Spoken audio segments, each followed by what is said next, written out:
Yes, sir.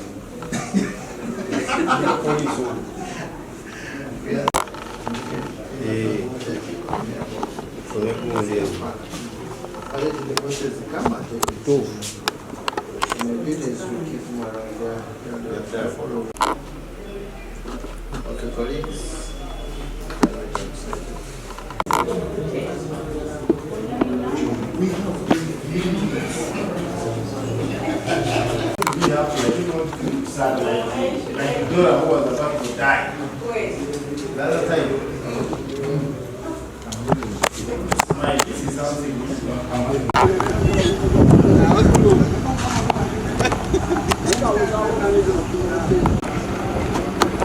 Singendo.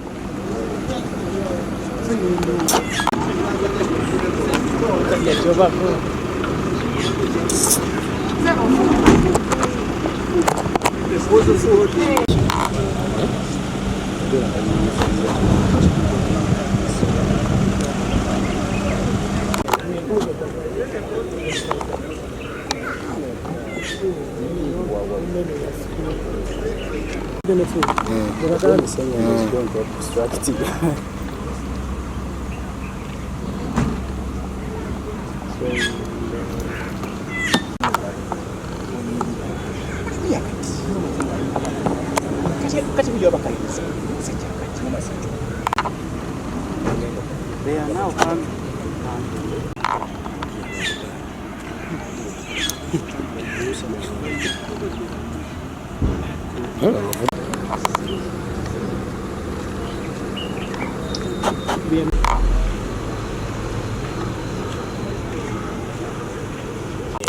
Basanze kuva mu council chambers okuyisa budget ya district n'okuyisa service commission empya era tuva kulonda abantu bala ku service commission era sanze bakutte ba members ne ku district abaki era even yesterday nabawadde statement ne ku nsonga zonna simanyi kigenda mu maaso amawulire ndaba gali mobilized ba political opponents balaba beetoolodde naye zino ensonga nyabunya ate nafunye era kyesaba kyokka okubeera transparent okubeera very transparent amazima gaveeyo tebaagala bajja kukifuna naye ng'ensonga tewaliwo kutya kwonna one the clean person era sirowoozaako ensonga yonna ne bino byonna bijja kuggwa tebalowooza nti no bubeera nga wegenderedde okulabika obba lino ne bwe liba ssasi tutunuulidde amasasi agatutunuulira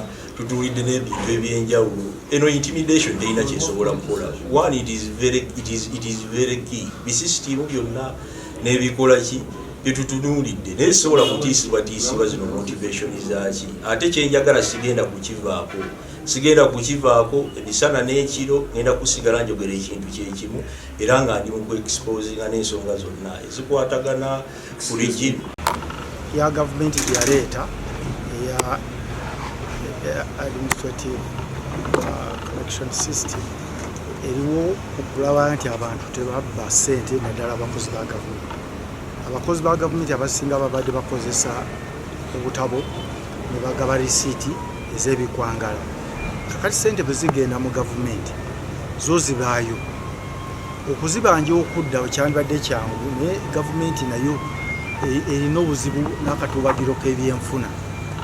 Ssente ze tuyisa mu budget eri e Kampala ne mu Parliament teziriiyo. Naye abantu baffe tulina okubatuuza ng'abakulembeze ne tubategeeza nti atalina mukamwana yeekamwana yekka. Kino ekifo mbadde nkyogera lunye. Disitulikiti eno yandadde yeeriisa Kampala kubanga tulina amazzi ag'akatonga okuva e Kamaliba okutuuka e Kamengo. Tulina katonga ayitamu okuva mu Kinyika paaka Muyanga mu Bulo. Naye abantu batudde ku bugagga, buli muntu yeetunulira bwetunulizi, asuubira gavumenti egyemuweereza ssente, ye kati abamu batunulira PDM. Ebyo bassebo ne bannyabo ng'abakulembeze tulina okuvaayo tubabuulira amazima. Buli muntu afeeko yekka. Gavumenti tetuzaaliranga baana. Abakulembeze ab'ebyokwerinda bandi badde bayamba abantu baffe ne bakola emirimu nga tebalina bunkenke, ne boogamba nti bannange tugende mu byenkulaakulana we bali tebamanyi oba enkya banaabeerawo. Kakati eyo y'embeera gye mbadde nsaba kanso eveeyo eyambe abantu baffe, tubatuuze, tubabuulire emirimu egy'okukola, ate tubayambe tubakuume ekibbattaka ekigenze mu ggwanga. Ensi eno ejja kutereera. Ekisonga y'enguudo nkulu nnyo ng'ate twekakasa kuba kirina mu bitabo tetufuna akawumbi ka siringi akakola enguudo. Kati emyaka 2 ejjambulingana tufuna akawumbi. Naye bw'oyita mu luguudo lw'empitamu Buyala na Kirebe okaaba n'amaziga. Tukoze conference nnyingi ne tugamba lwaki oluguudo luno lufaanana bwe. Batugamba nti oluguudo tugenda dutereeza tulina nkuba eggwe. Enkuba ya kyadda ne tugenda ne mu sizoni endala kati mwaka mulamba naye mu report kigamba oluguudo lwakola ki lwaggwa bulungi nnyo. Naye lufuluzibu teruyitikamu wadde akatono. Naye nga chairman wa district ate ye sekuritale waki wa works engineer buli kanaku abeerawo najja nanyola oluguudo lwakolebwa lwaggwa naye nga terwaggwa. Kati abo abantu babiri nze be mbasaba okunyonyereza bwe kulina otandikirwako. Gwe chairman wa district nga gwe political head kati oli mu kalulu ate gwogenda okwa accountability efaanana etya ng'enguudo zonna teziyitikamu. Si wano katutambula mu district amalanga nga Kayunga, Mityana wane zituliraanye Butambala, enguudo za njawulo n'ezo ez'empigi zaabadde ki. Kaawa akulira abakugu ye akoze mulimu kwa buno buvunaanyizibwa bwe tuyisa budget zino alina zimplementing okusinza ku tteeka erya Local Government Act byali luddawa. So abantu basatu kamagombola bakaba amagombola gonna maki mafu ate ako akawumbi katufuna buli mwaka tekajjawo zize tuyisa mu budget ezitali ku kawumbi kano kitegeeza n'amagombola gasigala nago gakola amakubo agaazo. So obulumi bw'amaanyi kusonga y'amakubo nkyali wano nkyakyebuuza kubanga olunaku lwaleero lubadde lwanjawulo nnyo mu mbeera yaffe kubanga tulina abagenyi, tulina abantu ab'enjawulo abali mu kitundu wano ku district council, tulaba ono n'oli, naye tukyakyebuuza kubanga tetufunanga nnyo formal communication okuva wa speaker kuba waliwo embeera yonna, naye ng'embeera ya bunkenke, embeera ya abantu abamu tebali mu maoffices, naye nga tusuubira nti embeera eno ejja kukakkana. Tugenda kusala amagezi okumanya lwaki embeera eri bweti, lwaki abakozi abamu tebaliiwo, lwaki abantu abamu tebali mu maoffice. Tulabe engeri gye tuyinza okwenyigiramu ffe ng'abakulembeze ba district n'okumanyira ddala ensonga ogijja ku source okugituusa ate waggulu bw'enaabeera. So ye supreme body mu district wonna, era emirimu egimu tugitandise naye tubali tulina okuyisa budget okulaba nti mwaka ogujja ogw'ebyensimbi ate gusobola okugenda mu nkola. Kibadde n'obunkenke bungi kubanga si embeera gye tumanyidde okuteesezaamu, naye era tumaze ate era ne tuggusa.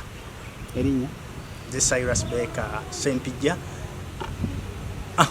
Tegedde kati simanyi kye banoonyereza, naye okunoonyereza obulyake mu disitulikiti nga wano ekyo kirungi nnyo kubanga ssente ezisinga obungi ezituweereddwa entonotono ate nazo zibulira mu ngeri ezo, ate n'endala zetusuubira okuŋŋaanya nazo zibula mu mbeera eyo. Kakati netubanga twetaaga obuyambi okulwanyisa obuyinike, ate bannaffe abamu bo bekkusa bokka mbuto zaabwe. Ekyo tukiwagire tulabe ekinaavaayo mu lipoota ezo ze babuuliriza.